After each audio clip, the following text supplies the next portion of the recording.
Councilman Medina. Yes, thank you, Madam President. Good evening, everyone. I do have a few things here and I also have a library report. Um, Movies are ongoing every Tuesday at the library.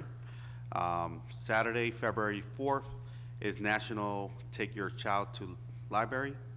The Friends of Linden Library will be, I guess, hosting an event there on the 4th of February. I'm sorry, I'm trying to read these texts and they came a little bit convoluted, so I'm trying to piece them together while I read them. Also, they have a blood drive being held at the library each month, Monday, February 6th, from 12:30 to 6:30. Also, February 6th, eat at Applebee's in support of the Friends of Linden Library, but you will require a flyer, so please stop by the library circulation desk, pick up a flyer, so that way a percentage of your purchases will be donated out to the Friends.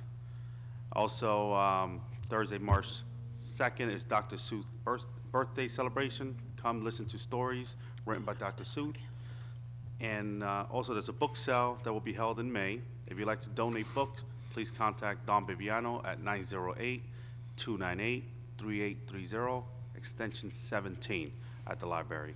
And again, I encourage everyone to always just visit the library, check out the circulation desk. They have a lot more details on all the happenings at the library, and the Friends of Linden Library, along with the support of the library board, are just trying to fill a library with people and have them keep them coming in and visiting the library. It is a beautiful library, so I encourage everyone to please come in with your child or just yourself and take out a book. I'm not a big reader, but I do take advantage of their DVD collection. They need to upgrade to Blu-ray eventually, but we'll get there. Now for the Ninth Ward, I just want to touch on some complaints that I received. I know we've been talking about this a while. The gas company, again, they're in the southern part of the Ninth Ward into the 10th Ward. I again ask people, just be patient. They're doing the best they can to kind of speed along this project. They're going back to the Orchard, between Orchard and Northwood Ave section on those side streets and connecting the homes to the new meters that are being placed outside the homes. The issues and the concerns and the complaints that I've been receiving is the start time of construction. I actually had our city clerk this morning. I'm actually texting him at 7:30 in the morning. Say, hey, please send me the noise ordinance. I knew the top of my head, but I just wanted to read it in black and white. So in case you folks don't know, our residential noise ordinance is between 8 and 8 p.m. So that means you cannot run your lawnmower, snow blower, leaf blower, etc. Before 8 a.m. and after 8 p.m. Unfortunately, our ordinance for construction does not reflect that same ordinance. So basically, they could start hammering away on the road at 7 a.m. in the morning. And that's becoming a problem for a lot of the families with small children and whatnot. So I've been receiving a lot of complaints. Myself, I'm a victim of it. They're working only a block away, and let me tell you, I don't even need an alarm clock. It just wakes you up like that when they're jackhammering that road and breaking up that asphalt. So I asked the council to, and I also emailed our city attorney while I was at caucus to see if we can consider merging those two ordinances together. It should reflect the residential ordinance, in my opinion. I think it will keep the peace and keep quality of life up.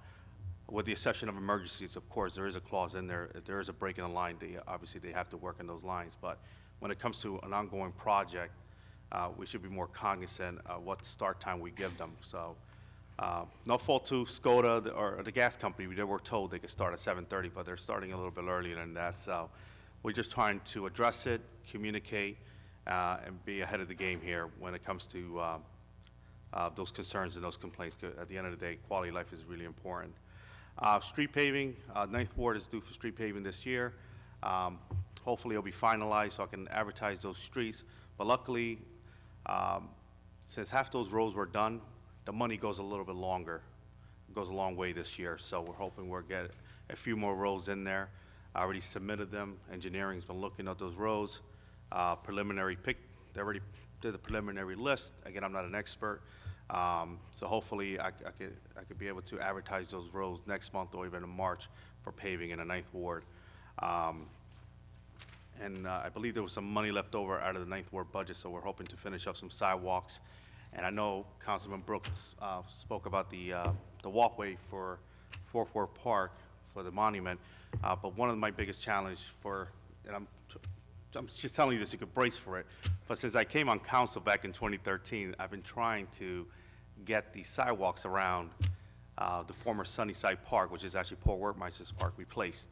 I'm still in talks with the gas company that might do a community donation to the community. So I don't want to say I'm close, but the conversations are happening, whether they're going to come in and maybe donate those sidewalks around the park, because there's really nothing left. So pretty soon the people will be walking on dirt and mud as well. So just brace yourself for that impact there for the molasses to kick in, and you'll see how slow it moves. So it is challenging in government. Everything does move slow, and again, everything takes money.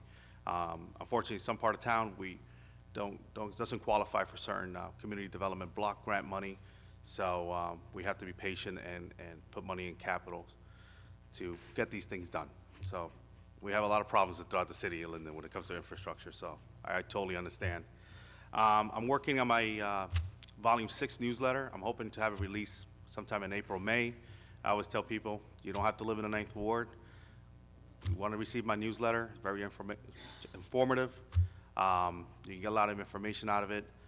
Some of my initiatives and some of my goals for the community and for the city of Linden is outlined in my newsletter. So you can always shoot me an email. I can add you to my email distribution list as well if you're interested in receiving it electronically. I do not mail it anymore because it's pretty expensive. It comes out of my pocket.